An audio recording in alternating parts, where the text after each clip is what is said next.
Tobias King stepped into the business class cabin of Flight 381 with the kind of quiet ease only someone used to being underestimated could carry. Dressed in a simple navy hoodie and jeans, he looked unassuming, almost forgettable to the hurried eyes of the corporate travelers filling the aisle. But in his grip was something precious, a weathered envelope containing his nephew's scholarship letter, laminated and folded into a perfect square. He wasn't just flying, he was delivering hope. His assigned seat was 3C, not first-class luxury, but spacious enough to stretch his knee, still stiff from a warehouse accident years back.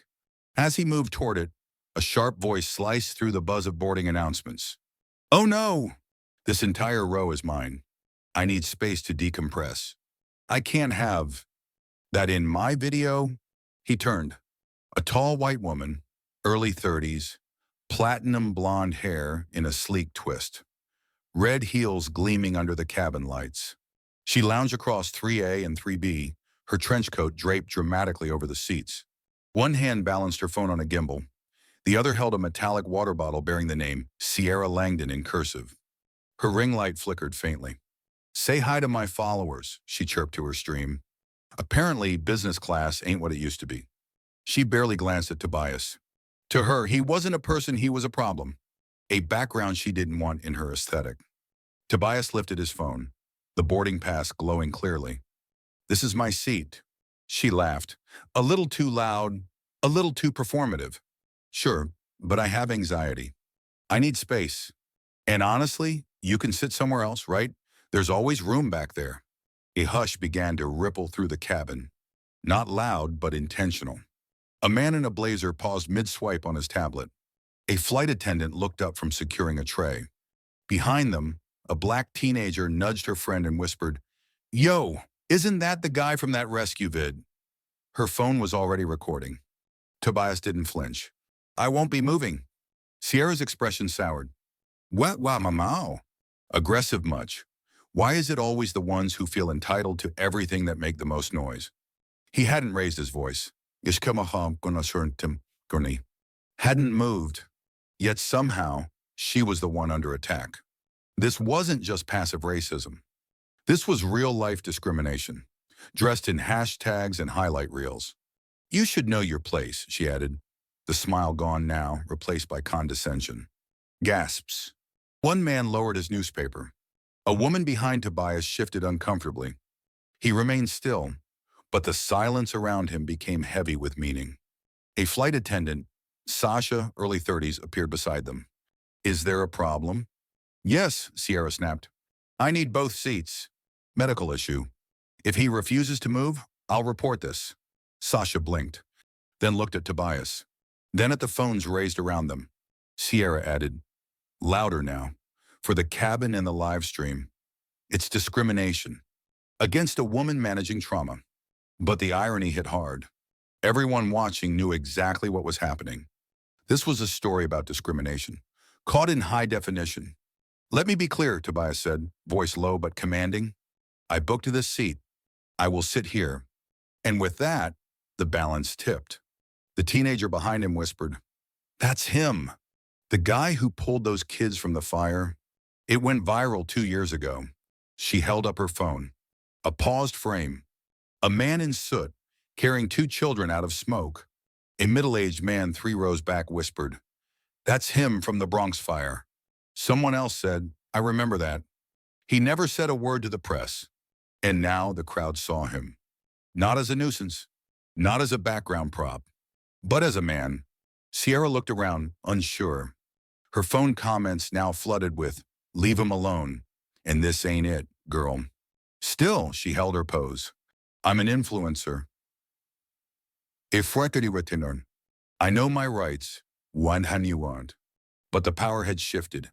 Another passenger, a woman in her 60s with silver curls, said quietly, "Honey, you're not influencing anything right now except our disgust." The cabin chuckled. Not loudly. But together, Tobias finally sat, and Sierra Langdon, livestream queen, was left holding a phone that no longer framed her as the star. Have you ever been looked down on just for existing in a space you rightfully earn? If you were Tobias sitting in your paid seat, humiliated on camera, used for someone else's content? What would you have done? Stay silent like he did. Speak up or record it back like the crowd. Drop your answer in the comments. Don't just scroll past. We want to know, would you stay quiet or stand your ground? And now, let's return to seat 3C, where dignity just took its rightful place. Tobias King stood in the narrow aisle of business class, shoulders steady, boarding pass between two fingers. His seat 22E was fully occupied. Vanessa Bloom, red heels dangling, legs crossed atop the cushion, had built herself a personal studio out of someone else's space. The glow of a ring light pulsed off her cheekbones. Her mic dangled from one AirPod. The screen showed a live stream comment feed ticking furiously. Tobias cleared his throat. "Excuse me, that's my seat." Vanessa's eyes didn't leave the screen. "Energy is delicate up here. I'm creating a regulation-free calm zone. Maybe try one of the bulkhead rows." A passenger in 21D side-eyed her. Another paused mid-swipe on their Kindle. "I booked this seat," Tobias said, low and direct. "I'm not asking you. I'm informing you." "Finally," Vanessa looked up slowly. "Okay, whoa. No need for aggression.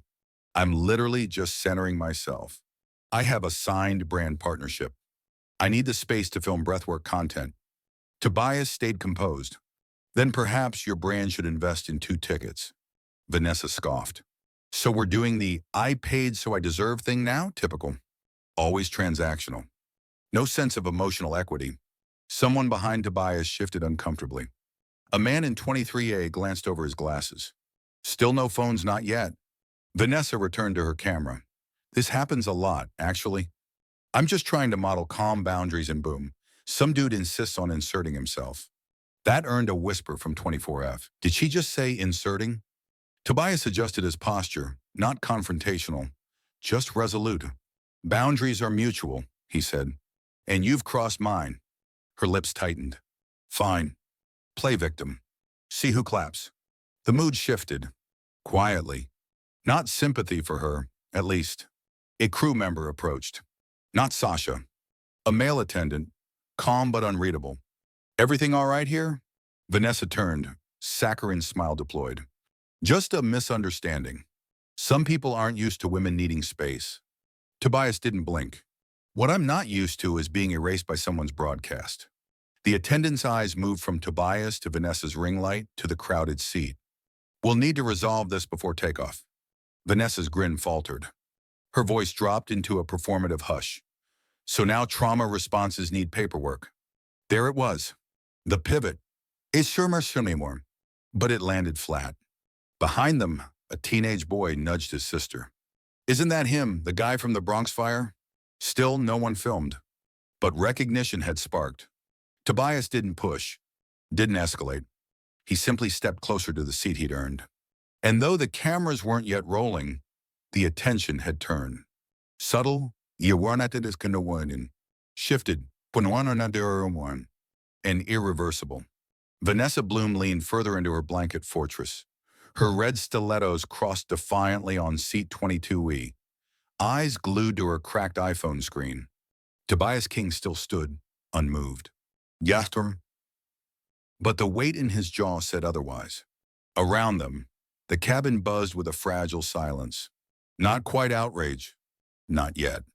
But the kind of stillness that knows something is about to snap. Tobias inhaled slowly. Then, softly but clearly, "Ma'am, I've asked you respectfully to let me sit. This is my assigned seat." Vanessa scoffed, loud enough for row 21 to flinch. "You people always think respect is owed just because you ask nice." "I said I have a recovery condition." Someone in row 24 whispered, "She said that 5 minutes ago." Another murmured, "She filming this?" Tobias didn't move. But his presence pressed heavier now, not with threat, but with conviction. "This isn't about entitlement," he said, voice low but steady. "It's about dignity. And I'm not moving just because someone with a camera thinks I should." The moment lingered. Then Vanessa laughed. Too loud. Too forced. "Dignity," she mocked. "Look, if this flight wants bad press because a guy like you can't be flexible, go ahead. Say I discriminated." They love that word nowadays. A sharp inhale spread across the cabin. Across the aisle, a woman paused her typing. The teen behind Vanessa tilted his phone to frame her clearly. A middle-aged man 2 rows ahead muttered, "This some kind of real story of injustice unfolding or what?"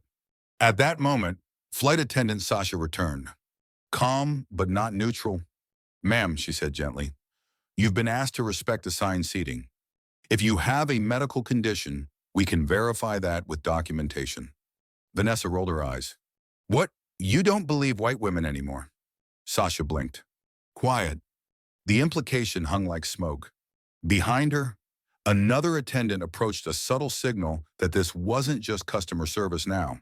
It was protocol. Vanessa sat up straighter, sensing the shift. But she still smiled to the camera like nothing cracked. "They're targeting me because I'm a creator," she whispered dramatically to her phone. "This is how they treat moms trying to work on the go." Tobias finally sat not on command but on principle. A deliberate, quiet reclaiming. Crowd energy tilted. Someone from the back said, not loudly but just enough, "That's the guy from the rescue video." Right. A new current buzzed through the plane. And Vanessa still smiling. But the mask was cracking. A flight attendant near the galley whispered, "Is it him from that Bronx building fire?" One of the teens behind Tobias tapped her screen. "Look," she hissed. The pause video showed a soot-covered Tobias carrying 2 unconscious children through smoke and broken glass. The murmur turned into something heavier. Reverence.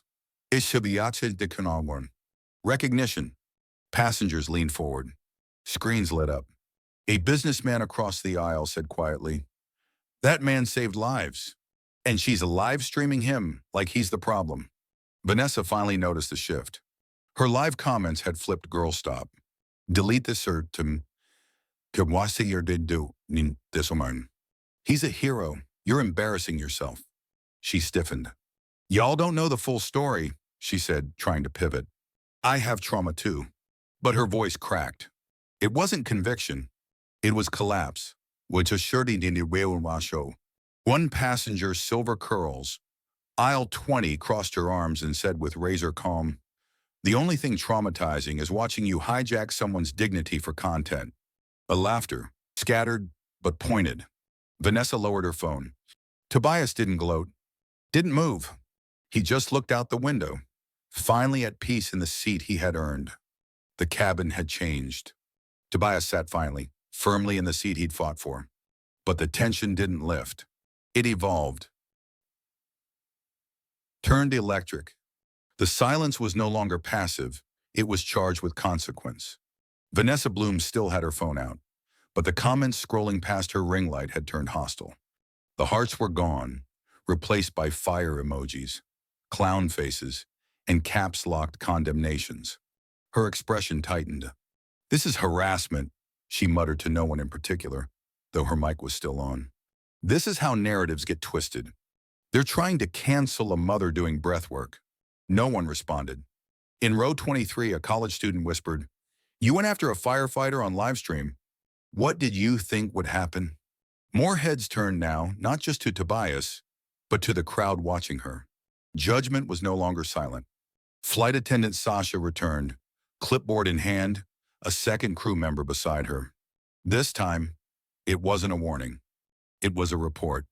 "Miss Bloom," Sasha said, voice polite but firm, "we've had multiple complaints regarding your behavior and non-compliance. If you'd like to continue this flight, we'll need verbal confirmation that you'll respect the seating assignments and cease recording other passengers." Vanessa blinked.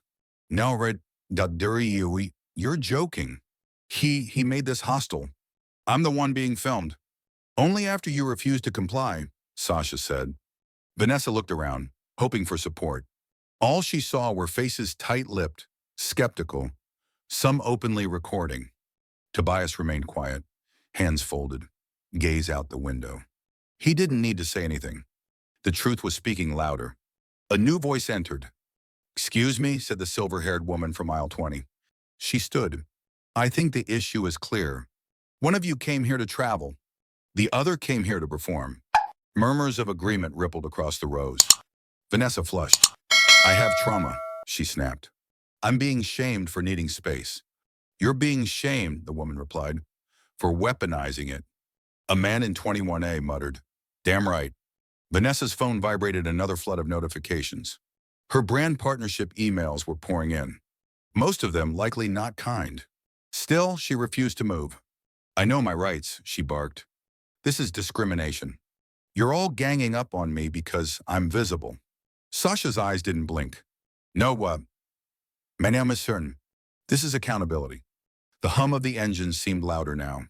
Not because they had changed, but because the cabin had fallen into total, deliberate quiet. Vanessa Bloom clutched her phone, but her influencer mask had cracked into something raw. Desperation. "This is slander," she hissed. "He's intimidating me and I'm being filmed against my will." "No one's filming you," came a voice from row 26, dry as sandpaper. "You're live streaming yourself." That line broke something. The teen behind her let out a low whistle. Laughter flickered through the cabin, not uproarious, but pointed. The kind that stings more because it's true. From the galley, Sasha raised her radio. "Cabin supervisor, this is 5A. We have a potential escalation in business class. Passenger noncompliance." Vanessa heard that.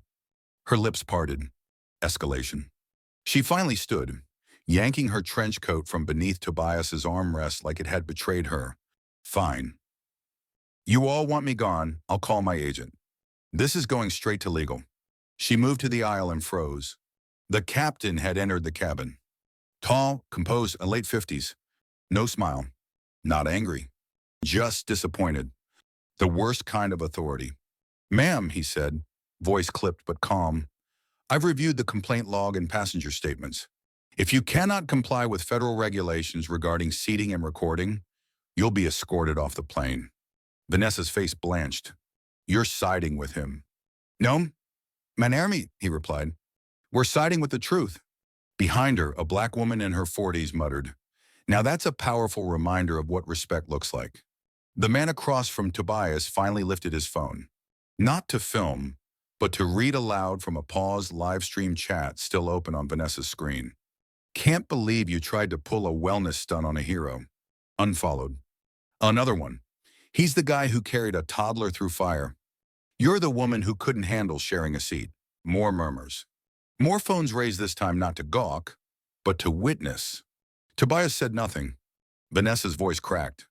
"You don't get it. I've worked so hard for my platform, I built it from nothing." "So did he," someone whispered. Her jaw tightened. The influencer face returned, brittle but intact. "Fine," she said through clenched teeth. "I'll comply. But I'm documenting everything." She returned to her seat. Sasha nodded slowly, then turned to Tobias. "Mr. King, is this situation resolved to your satisfaction?" He gave a slight nod. "As long as I can sit, yes, of course." And the plane exhaled. Vanessa adjusted her blanket and pulled her ring light close, trying to shield it like a child clutching a toy in timeout. Her smile had vanished. In its place was the thin, icy calm of someone clinging to a narrative no one believed. Across the cabin, passengers whispered, some angry, some in awe, but all now tuned into the same story. And this time, Tobias wasn't the background. "Excuse me," said the woman with silver curls in 20A. She lifted her voice just enough.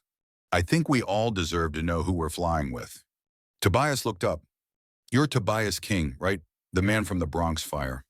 He nodded once, unsure if speaking would make it awkward. "Well," she continued, folding her arms with quiet pride. "Thank you. My nephew lived 3 blocks from that building. The community never forgot." Someone else chimed in. "Wait, he's that Tobias from the rescue video?" More murmurs. Now it wasn't curiosity. It was admiration. And Vanessa, stuck 2 seats away, had no audience left. Even her live stream chat was flooded with public apologies and outrage, not toward Tobias, but toward her. One comment on her screen read, "You weaponized anxiety to steal a seat. Gross, with sorta surreal." Another imagined using trauma as a branding tool. She tapped quickly, deleting the chat. Too late. Hans-Fernwein. The damage was done. Not just to her brand, but to the illusion she depended on control of the narrative. The flight attendants returned to their duties, though glances still followed Tobias. He quietly pulled out the laminated letter again, his nephew's name shining under the cabin light. That was why he flew today.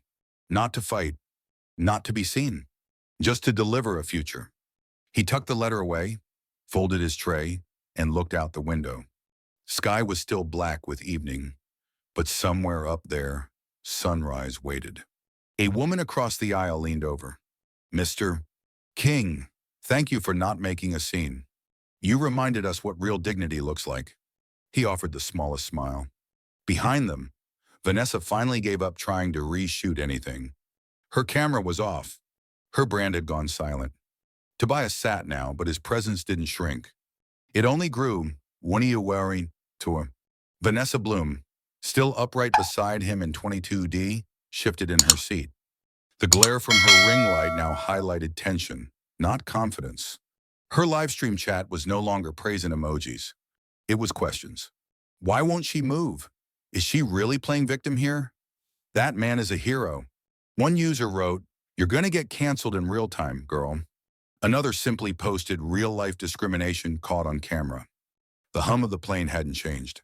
But the mood had. The woman in 20C, with her silver curls and steady gaze, pulled out her phone. She wasn't live streaming, just recording. "I'm documenting this," she said to the passenger next to her. Because gaslighting only works if no one remembers the truth. In the back rows, murmurs turned into murmured commentary. She tried to spin it. Didn't think someone like him would push back. This is that same old story. The black teenager who had first recognized Tobias leaned toward her friend. "My mom always said, sometimes staying calm is louder than shouting." He's doing that.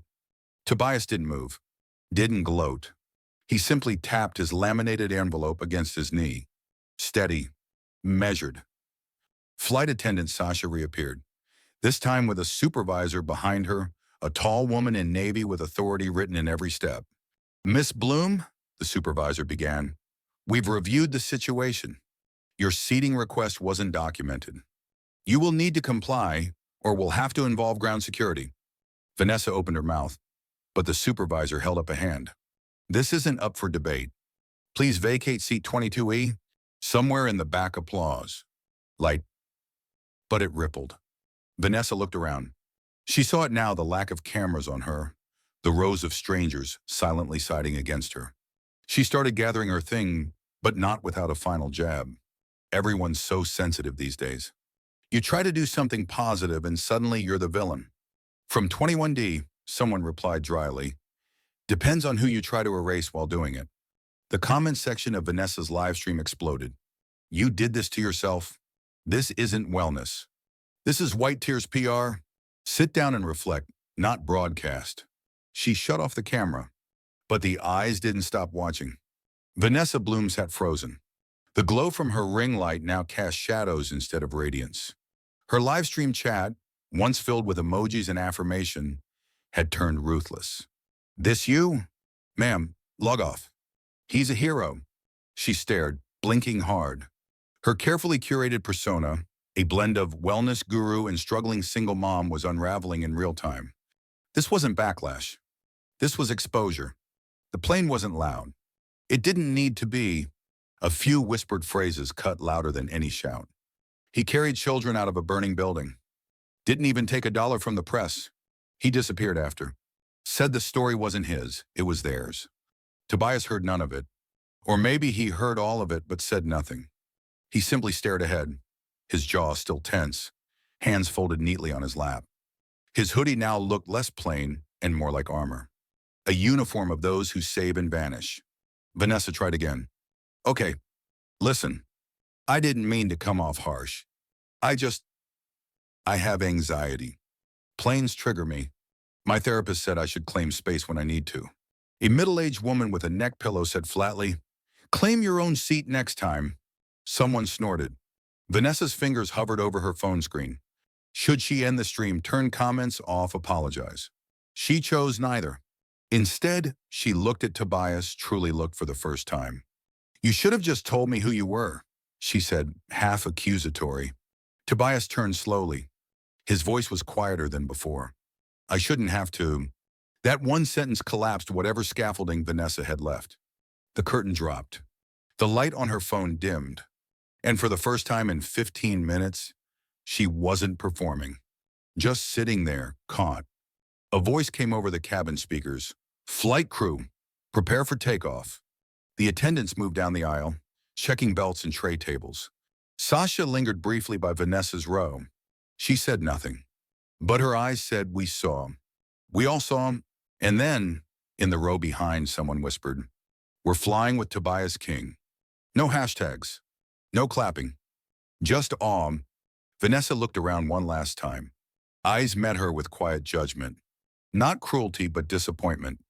She tried to dominate a scene and became the footnote. Tobias adjusted his seatbelt, looked out the window. At 30,000 feet, altitude has a way of shrinking things, but dignity that only rose higher. The wheels lifted off the runway with a soft rumble, but no one was focused on the sky outside. Business class remained wrapped in an eerie stillness, as if the confrontation had pressurized the cabin more than altitude ever could. Tobias King sat upright, headphones untouched. His body finally at rest, but his mind still alert. He had not come here to prove a point, only to sit. And yet, his very presence had demanded justice without a word raised. Vanessa Bloom fidgeted under her blanket. The glow of her screen had dimmed.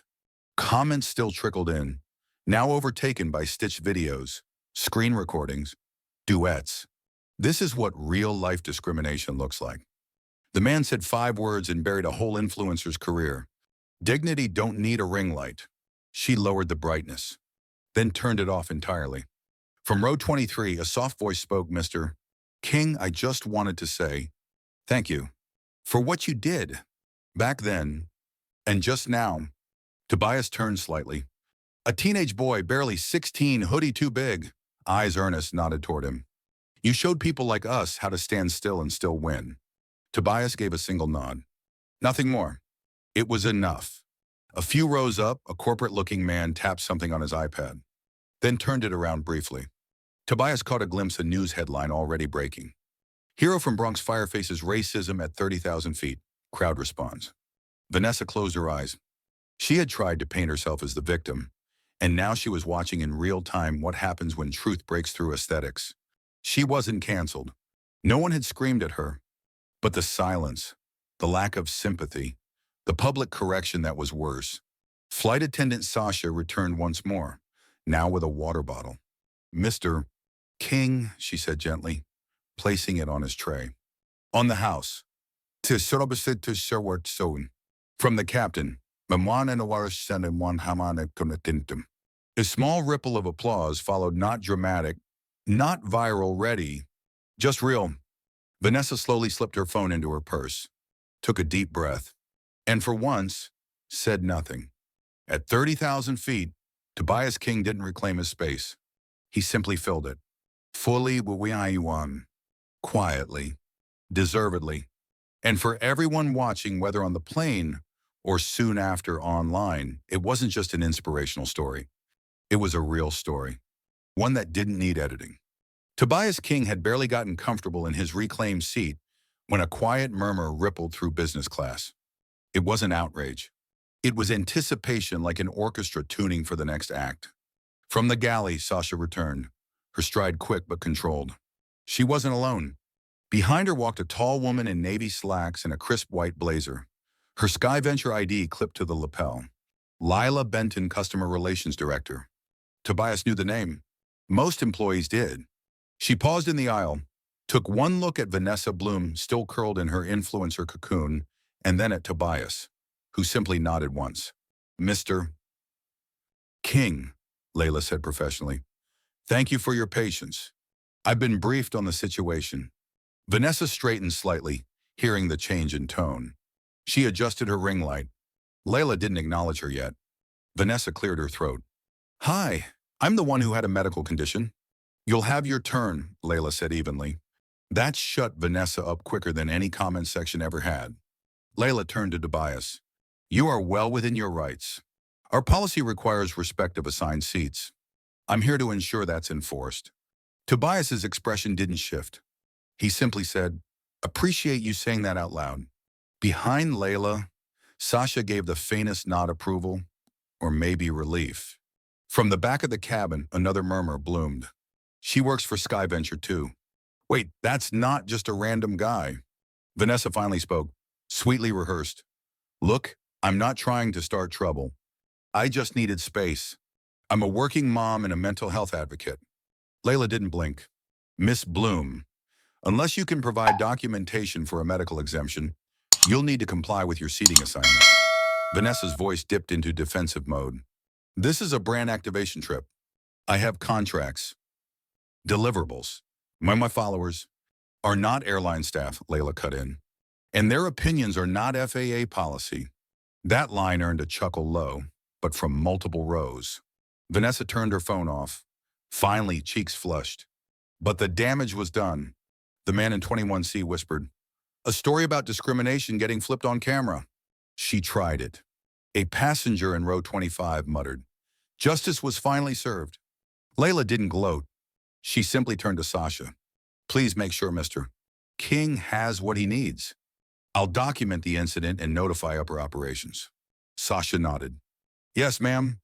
Layla gave Tobias one last glance. If you need further support after landing, my office will be in touch. And just like that, the balance of power had shifted again, not with spectacle, but with structure. Vanessa slumped into her seat, no longer live, no longer framed, just muted. Tobias, for the first time since boarding, closed his eyes for a breath. The kind of silence that meant not peace, but progress. The atmosphere in the cabin didn't fully return to normal, but it recalibrated, shifted into something steadier. The cameras were off, but memory kept recording. Vanessa Bloom remained sunken in seat 22E, her blanket pulled high, red heels no longer perched like declarations. Her phone sat face down on her tray table, screen dark. For someone who had made a career out of capturing moments, this silence was unbearable. In contrast, Tobias King had never sought the spotlight, but it had found him again. The whispers weren't cruel. They weren't even loud, but they were loaded. That's him, the rescue guy. He didn't even film it. The fireman posted it later. He saved those kids and dipped. Didn't even ask for donations. Tobias kept his eyes forward, hands folded calmly on his lap. But his knuckles were pale, gripped tight not from fear but from memory. The fire, Missouri, the kids, the smoke thick as oil. That part of him never left the Bronx. Row 20's silver-haired passenger, the one who had delivered the razor comment, leaned gently across the aisle. Sir, I just wanted to say, you carry yourself with more grace than anyone I've seen in years. Tobias didn't turn fully, just nodded. Thank you, ma'am, he said, low but grounded. Two teens behind him conferred quietly. One scrolled back to the viral video, holding it close to her friend. You see, that's his hoodie. Same exact one. A man 3 rows back whispered, real story of injustice. And now it's unfolding again. But this time, people are watching. It wasn't just the story, it was the echo, the repetition, the way these things happened again and again until someone said enough. Up near the galley, Sasha radioed quietly to the cockpit, issue resolved. Passenger has returned to seat. Bloom is compliant for now. From the cockpit, the captain's voice broke over the PA system. Ladies and gentlemen, we'll be pushing back in a few minutes. Thank you for your patience. And for those of you seated nearby, rows 21 through 24, thank you for your grace and cooperation. Tobias glanced upward. A coded message, maybe, or maybe just decency announced from 30,000 feet. A businessman across the aisle spoke up now, no longer whispering. I hope someone's writing this down. The cabin chuckled lightly. Tension not gone, but aired out. Vanessa didn't laugh. Instead, she reached for her phone, opened the camera, then paused. The comments were still pouring in. Girl, you messed up. That's Tobias King, you clown. You tried to bully a hero. Her thumb hovered over the Go Live button. She didn't press it. Instead, she scrolled to her own story, watched the playback, saw herself smiling, accusing, dominating, saw him standing calm, silent, steady, money yom, and the realization landed. She had built a platform off aesthetics, but Tobias had just reminded the world what character actually looked like. The plane lifted gently into the clouds. The outside world reduced to soft white blur. Inside, the tension didn't disappear, it transformed. Row by row, passengers leaned back. Some opened laptops. Others resumed podcasts. But no one near row 22 could truly tune out. Everyone had seen what happened. Everyone had chosen a side. And silence now was louder than words. Vanessa Bloom sat rigid. Her phone buzzed in short, angry bursts. Notifications poured in faster than she could clear them. Her last 3 sponsors had commented directly on her stream. This behavior is not in line with our brand values. We are terminating our partnership effective immediately. She tapped her email icon. Subject urgent, brand termination notice. Another PR team recommendation, public apology immediately. Another all-scheduled collabs canceled. Her face flushed not from guilt, but from exposure. There was no script for this kind of fall. Across from her, Tobias didn't gloat. He never once looked her way. He adjusted the laminated scholarship letter tucked inside his hoodie pocket, fingers brushing the worn crease as if grounding himself in what mattered, a child's future. That's why he boarded this flight. That's what Vanessa had tried to trivialize. A woman 2 rows up turned around and said softly, "You did good, sir." Tobias gave her a faint nod. "Just claimed what was mine." At the front of the plane, Sasha handed a folded paper to another crew member. It was a passenger incident report. Standard, but this time it felt heavier, like a statement. One line stood out. Passenger Tobias King remained calm, respectful, and dignified throughout. Another, Bartonen. Passenger Vanessa Bloom obstructed seating, filmed without consent, and engaged in targeted verbal escalation. Midway through the flight, a man from first class walked down the aisle. Middle-aged, sharp suit, black frame glasses. He stopped beside Tobias. "Are you Tobias King?" "Yes." The man offered his hand. "I'm Nolan Ayers, board chair, Langston Equity Group." Tobias hesitated, then shook. "All right. I saw the fire footage a while back, and I just watched what happened here. We've been looking for someone to speak at our Integrity Summit next quarter. No press or no politics, just people who've actually lived something. You interested?" Tobias blinked. "You sure I'm the right guy?" Nolan smiled. "You didn't have to say a word. And still, the whole plane heard you. He handed Tobias a card. "Think about it." Vanessa, now curled into her seat, watched it happen. She didn't dare reach for her camera. No angle could save her now. Behind her, someone whispered, "Justice was finally served." Another answered, and quietly, 2. The rest of the flight moved on. But the story wouldn't. It had already left the cabin. Already posted. Already reshared.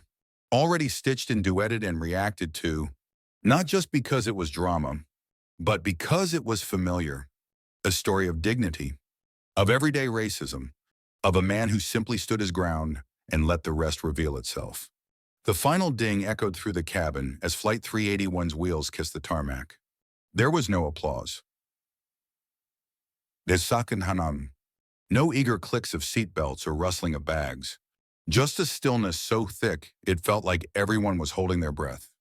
Vanessa Bloom sat frozen, hands clutching her now silent phone. Her followers had turned. The comments were gone. The feed had ended. But the judgment still pouring in, this time not from a screen, but from every corner of the cabin. Tobias King didn't stand. Not yet. He watched the window, the slow crawl of the airport's runway lights painting lines across his reflection.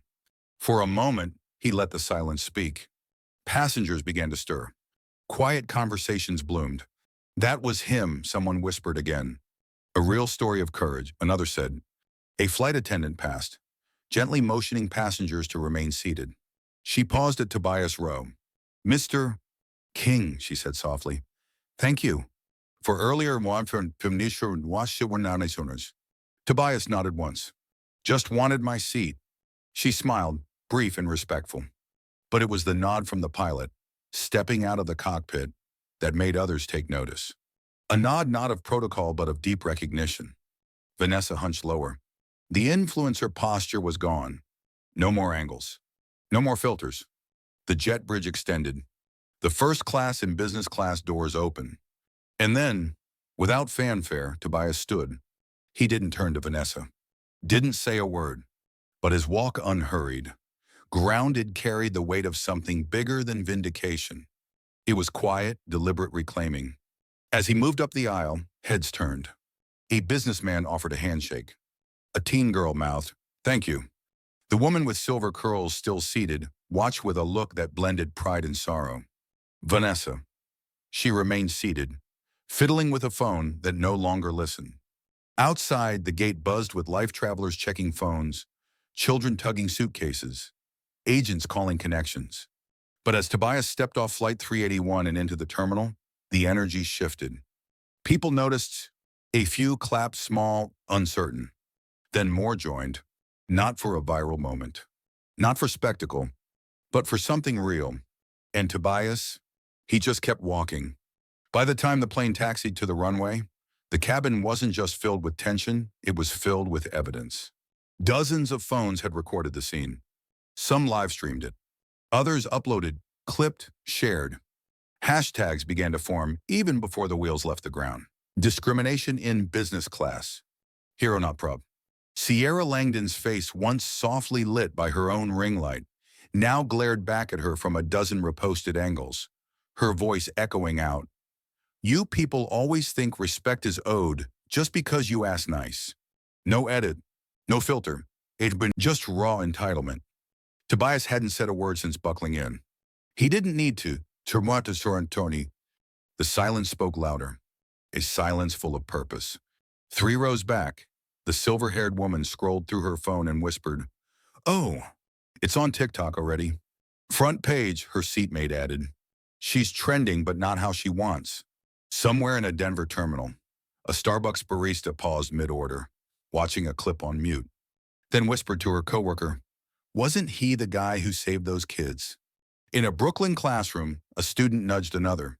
"Yo, this is wild." That influencer, she messed with him. Sierra noticed. The moment they were allowed to turn on devices, her notifications exploded. Instead of praise, there was ridicule. Instead of heart, there was heat. This woman really said emotional equity while stealing someone's seat. No trauma in the world excuses racism. Babe, that's the Tobias King. How dare she? Her lips thin. She kept filming anyway, saying nothing, but the camera no longer adored her. The ring light couldn't soften her fall. Even the airline had taken notice.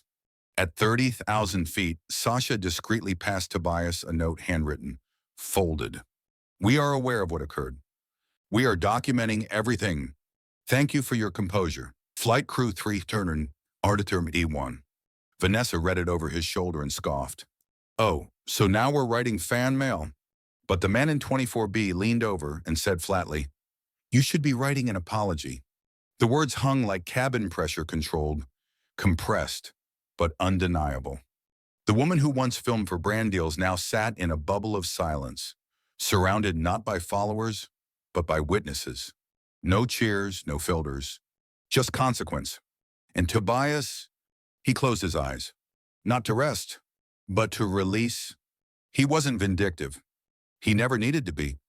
Truth traveled faster than rage ever could. By the time Flight 381 hit cruising altitude, the backlash had breached the clouds. Multiple news outlets had picked up the clip before the fastened seatbelt sign went off. BuzzFeed influencer sparks outrage for live streaming discrimination in business class. The Root Black hero harassed in viral airline confrontation. Even CNN's ticker rolled it across the screen. Tobias King, the man behind the Bronx Fire Rescue, speaks through silence. He hadn't spoken to a single journalist. He didn't have to. The footage said everything.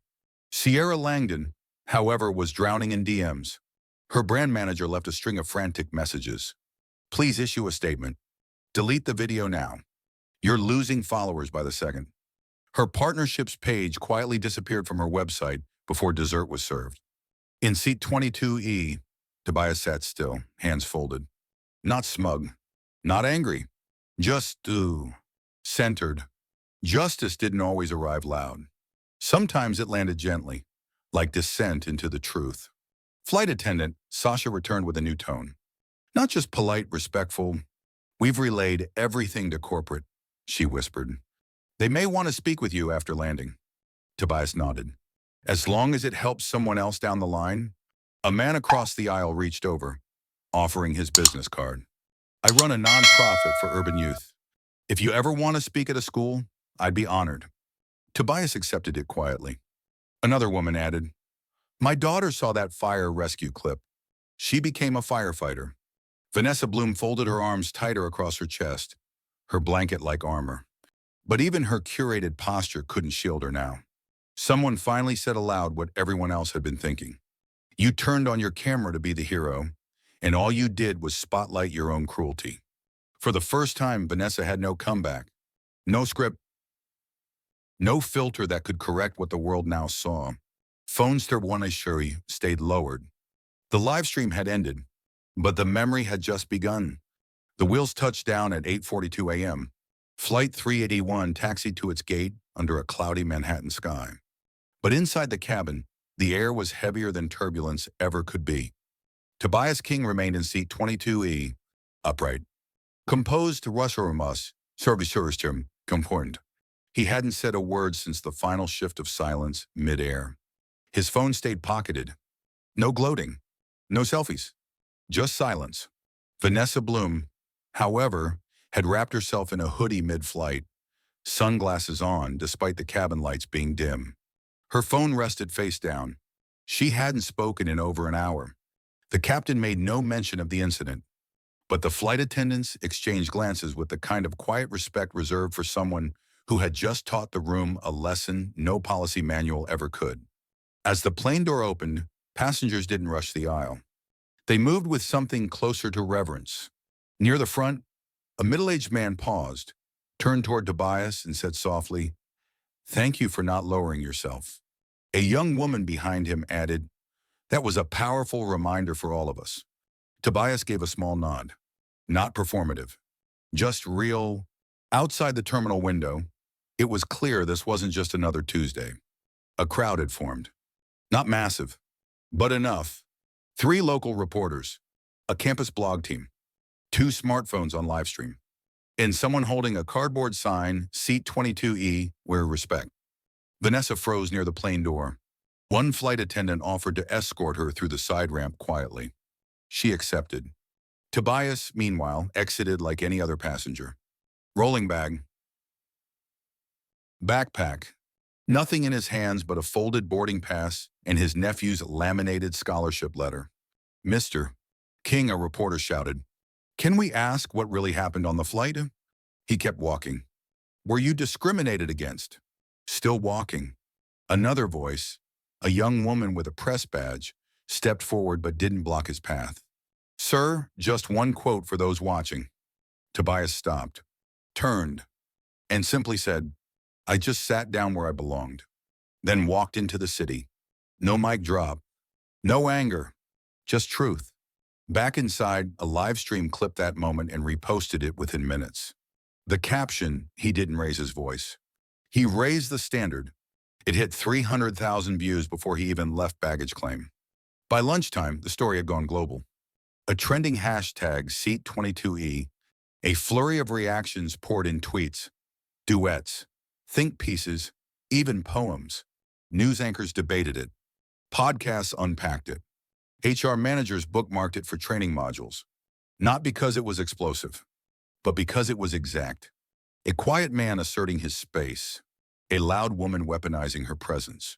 A crowd that changed shape in real time. Vanessa Bloom's original livestream was screen-recorded, dissected frame by frame. Her comment count had tripled, but not for the reasons she hoped. Influencer culture watchdogs zeroed in. Her brand partnership suspended. A yoga mat line quietly archived her page. Her trauma and travel collab post from last week deleted. Meanwhile, someone unearthed Tobias's past.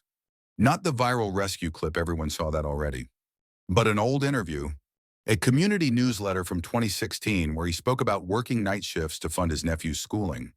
"There's no glory in burning out," he'd said, "just responsibility." That quote trended too. On a morning show, 2 anchors replayed the cabin footage.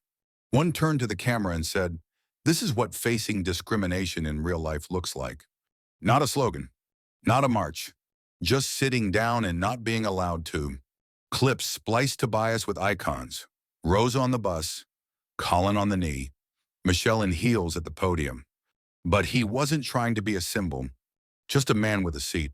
By evening, the airline released a statement. We regret the incident that occurred aboard Flight 381. Our staff followed protocol, and we're proud of their professionalism. We are reviewing our passenger dignity procedures to ensure respect and equity are non-negotiable at 30,000 feet. The comments below were brutal. Passenger dignity procedures, one user wrote. How about don't let influencers bully black passengers out of paid seats? The top reply, he didn't say a word, but the whole country heard him.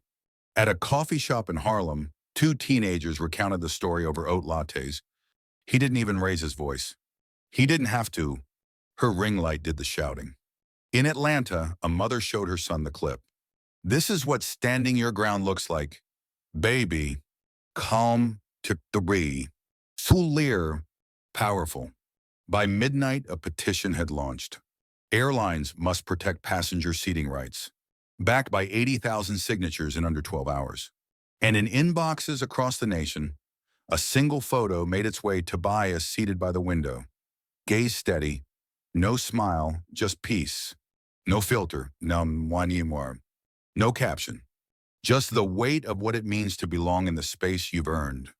The tires screeched gently against the tarmac. Flight 381 had landed. A polite announcement filled the cabin, but no one really heard it, not completely. The air still carried the weight of what had unfolded above 30,000 feet. Tobias King remained seated as passengers reached for overhead bins. No rush, no urgency. He simply stared ahead, as if replaying the entire flight in his mind. Not with regret, but with silent resolution. Ladies and gentlemen, welcome to New York, the captain said. Please remain seated while we taxi to the gate. Camera phones were already out, not directed at the clouds, but at him. In row 24, the teenager who had filmed earlier whispered to her friend, "It's already on Twitter." She held up her phone. The caption read, "He didn't flinch." She folded, Seat 22E, with a short clip of Vanessa's final meltdown. The comments were climbing thousands per minute. At the front of the plane, Vanessa Bloom adjusted her oversized sunglasses and pulled a hoodie over her platinum hair. Her ring light was nowhere in sight. She clutched her tote bag like a shield. A man seated beside her leaned away slightly.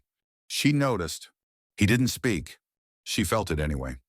The door opened with a mechanical hiss. A ground attendant stepped in, then froze for half a second. Recognizing Tobias from one of the trending images, now circulating globally, the soot-covered man, the burning building, the child in his arms. Word had spread. Outside, past the jet bridge, a small knot of reporters waited. Most held press badges. A few were live streamers. All had one question ready. But when Tobias stepped into the terminal, he didn't stop. He didn't wave. He didn't smile for cameras. He just walked head high, shoulders squared. "Mr. King, any comment on what happened on board? Can we get your reaction to the live stream? What message would you give to people watching this unfold?" He slowed, just slightly, then looked back, not at Vanessa, not at the reporters, just at the nearest microphone, and said, "I just sat down where I belonged." That was it. No speech, no explanation. Just truth compressed into a sentence. Within hours of landing, clips from Flight 381 exploded across every platform. The hashtags trended in waves. Seat 22E, dignity and silence. He didn't raise his voice. Ekadin Masul. She lives streamed her downfall. By nightfall, local news anchors were repeating Tobias King's words like a mantra. "I just sat down where I belonged." The footage didn't need editing. No voiceover. No soundtrack. It was raw and undeniable, one man standing still while the system squirmed around him. Comment sections overflowed. Some called it the quietest protest of the year. Others labeled it the digital age's most graceful takedown. At Roosevelt High in the Bronx, a civics teacher paused class and played the clip. "This," she said, "is how dignity sounds." In Atlanta, a muralist began sketching a wall-sized tribute with the words, "He didn't raise his voice." He raised the standard. Community groups reposted the moment under banners of Black empowerment, workplace dignity, and real-world discrimination. Activists praised the restraint. Veterans of racial justice work applauded the silence. And all the while, Tobias said nothing more. No interviews, no merch, no statements. His silence screamed truth. Meanwhile, Vanessa Bloom went dark. Her once bubbly feed now sat in awkward suspension comments locked, likes disabled. Screenshots of her defensive live stream flooded Reddit threads with titles like, "Influencers when no one's clapping," "That age-old trauma card," "Weaponized wellness a case study." A parody account emerged within 12 hours. Energy Zone Karen. It's pinned 20 weird. It pinned tweet, just centering myself in someone else's seat. Blessed weren't turi, tirnumiment. It went viral. But not cruelly. The public wasn't hungry for punishment. They were hungry for clarity. And Flight 381 had delivered. The footage played on loop news anchors, TikToks, Reels, stitched commentaries from classrooms to barbershops. People didn't need context anymore. They just said one thing. That was a seat 22E moment. It wasn't just about a seat. It wasn't even about the flight. It was about a man who stood firm without raising his voice. A man who refused to be moved not by entitlement, not by performance, not by public pressure. His silence didn't signal surrender. It was discipline, dignity, definition. Tobias King never gave interviews. He exited the terminal in his hoodie, ducking cameras, brushing past the roar of media. When someone finally caught up and asked for a statement, all he said was, "I just sat down where I belonged." Meanwhile, Vanessa Bloom's silence was different. Not noble, not composed, just evasive. Hood up, mask on, eyes hidden. Some influencers deleted their support posts. Some brands quietly untagged. And in a twist of poetic justice, her own footage, the one meant to shape her brand, became the proof of her downfall. But the real story wasn't just about cancellation. It was about clarity. Kids started using the phrase pulling a 22E when someone stood up quietly for themselves. Teachers printed screenshots of the quote, "He didn't raise his voice. He raised the standard," and taped them beside their whiteboards. Even a mural went up in the Bronx. No cap, no fire, just a man standing still. Not for attention, but for respect. Have you ever had a 22E moment? Drop your story in the comments because your voice deserves to be heard. And if this hit different, don't just scroll. Subscribe to Unveiled Wealth, where real stories speak louder than noise.